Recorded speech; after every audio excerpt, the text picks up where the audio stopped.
አቤል አባቴ ጋር ነን። 48 ኪሎ ግራም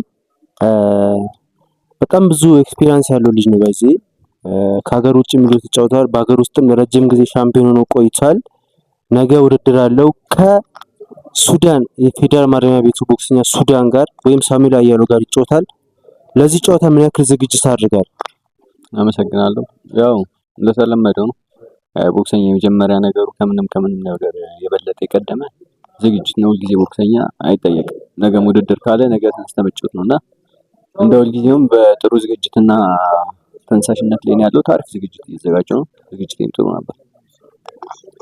ኦኬ ከዚህ በፊት ከሱዳን ጋር ተጫውተህ ታውቃለህ እንዴ? አልተጫወትንም፣ የመጀመሪያችን ነው። ስለዚህ አዲስ ጨዋታ ሲሆን አዲስ ነገሮች ይኖራሉ። ጨዋታችሁ አይታወቅም። የሱዳንም ጨዋታ ጀስታ ያለ እንጂ ሪንግ ላይ ሆነ ማየትና ከውጭ ማየት አንድ አይደለም። ምን አይነት ጌም ፕላን ነው ለሱዳን ይዘህ መጣው? ያው ሁልጊዜም ለአንድ ቦክሰኛ ሰርተህ ተዘጋጅተህ አትመጣም። ምክንያቱም እሱም ቦክሰኛ ነው። ለአንተ ተዘጋጅቶ ቀይሮ የሚመጣው ነገር አለ። ገባ? አሁን ለሁሉም ቦክሰኛ ተገማች መሆን አልፈልግም። ቴክኒክና ታክቲክ የሚባል ነገር አለ። እዛው ሪንግ ላይ ነው እንደ ጨዋታው ሁኔታ የምትቀያየረው። እንደ ጨዋታው ሁኔታ ለጨዋታው የሚመጥነውን ነገር ታደርጋለህ እንጂ ለአንተ ተጫዋች በዚህ ልክ ተዘጋጅቻለሁ ምናምን የምትለው ነገር የለም። ያው ሜንታል ላይ ትዘጋጃለህ፣ ፊዚካል ላይ ትዘጋጃለህ። ከዛ በተረፈ የምትቀያየራቸውን ቴክኒኮችና ታክቲኮች ሪንግ ላይ የምትቀያየረው ያው ከጎበዝ ልጅ ጋር በጣም በዚህ አጋጣሚ መናገር ፈልገው በጣም ጎበዝ ልጅ ከልጅነቱ ጀምሮ በደንብ ሪንግ የሚያውቅ ልምድ የለውም የሚባል አይደል። በጣም ብዙ ልምዶች አሉት። ከልጅነቱ ጀምሮ ብዙ ሪንጎችን ሲረግጥና ብዙ ሲያሸንፍ የመጣ ልጅ ጋር ነው የሚጫወተውና ጎበዝ ልጅ ነው። የተረጋገጠ ነው። በጣም ጎበዝ የሚችል ልጅ ጋር ስለሆነ የሚጫወተው በደንብ ተዘጋጅቻለሁ። ያው እኔም ጎበዝ ተጫዋች ነኝ። ያው እንዳልከው ነው። ብዙ ኢንተርናሽናል ልምዶች አሉኝ። ብዙ የሀገር ውስጥ ጨዋታ አሉኝ።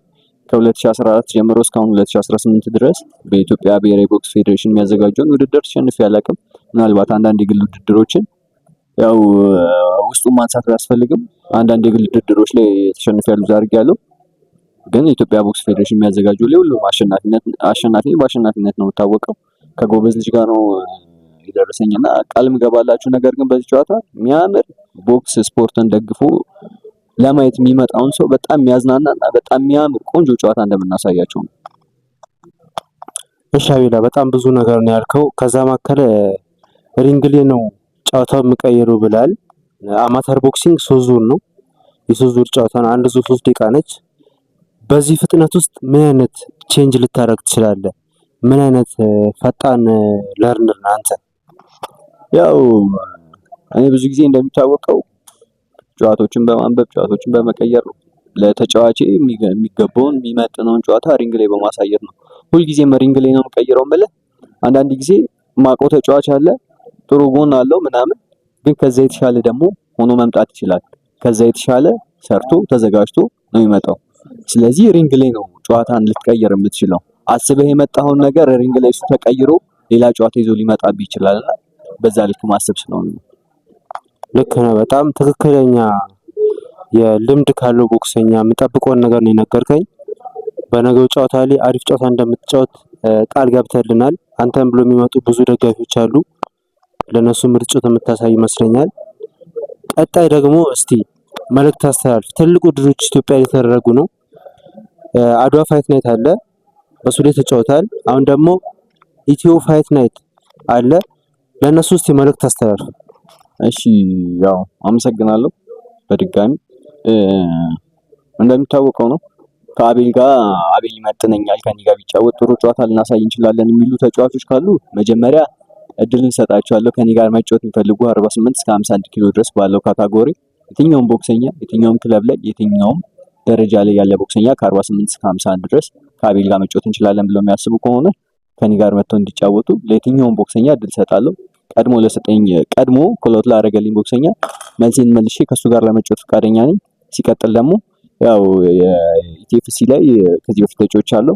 ከዚህ በኋላ ያሉትን ውድድሮች እጠብቃለሁ ብዬ አስባለሁ። ምክንያቱም አሁን ምቾት አይመስለኝም ከዚህ በኋላ ኢቲኤፍሲ 2 ላይ ማለት ነው። ከዛ በኋላ ላሉት ውድድሮች ግን ራሴን ማዘጋጅቼ በእርግጠኝነት አዘጋጆቹም አካሎች እንደሚጠሩኝ አምናለሁ። አሁን ደግሞ ኢትዮ ፋይት ናይት አለ። ለእነሱም ደግሞ አንድ መልእክት አለኝ። ምክንያቱም ብዙ ኢንተርናሽናል ጨዋታ ልምዶች አሉኝ፣ ብዙ የሀገር ውስጥ ጨዋታ ልምዶችና አሸናፊነቶች አሉኝ።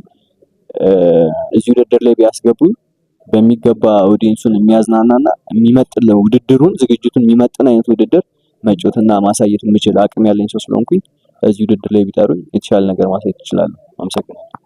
አመሰግናለሁ። በጣም አድርሱላችሁ ለኢትዮ ፋይት ኔት ተዘጋጆች።